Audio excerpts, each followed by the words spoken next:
So as it was said, my name is Xavier Garcia Molina, and at 16, I graduated from high school, and by the time that I turned 20, I had a bachelor's degree in political science from Penn State, and I was working as a refugee resettlement case manager in Lancaster, Pennsylvania.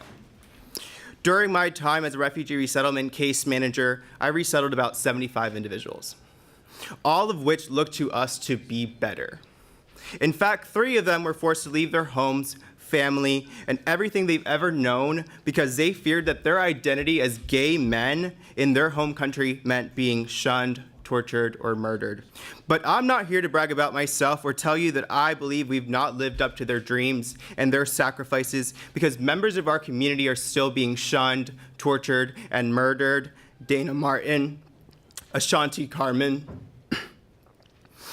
Instead, I want to tell you about my friend Mustafa. I helped his family move to Lancaster and call it home 4 years ago. He grew up in a refugee camp with his mother and siblings and lost his father to a terroristic attack in his home country of Somalia. Mustafa today is the founder of Bridges, a company that brings refugee cultural experiences to homes all across Lancaster. With hundreds of investors and thousands of dollars, you'll be seeing his company Bridges in cities like Pittsburgh and Philadelphia.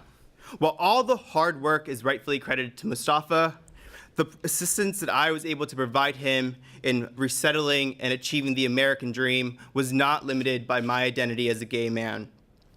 So when a company decides that an individual like myself, a gay individual, is not whom they're looking for in an employee because of my identity, I truly believe that in their hearts they're choosing to do so because they're choosing to do what they think is the best thing for their company. But I argue the exact opposite. I argue that that decision limits your potential. It becomes finite. I believe that your decision to do so curbs your innovation and that you actively choose to be on the wrong side of history. In 1964, I would have been standing up here before you fighting for my right to work equally beside you as a Latino man. In 1968, I would have been fighting alongside my brothers and sisters against age discrimination.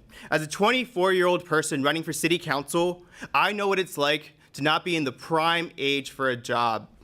In 1986, the conversation we would have been having is, does someone who came to this country seeking the American dream deserve to be equal to us based off of where they come from? We decided that the answer is yes. So today in 2019, we might be talking about sexual minorities and those with different gender identities deserving equal rights, but I think that's not the question before us. I think the real question before us is, when are we going to recognize that what's before us is inevitable? We will have equal rights. The question is, when are we going to decide to be on the right side of history? Thank you.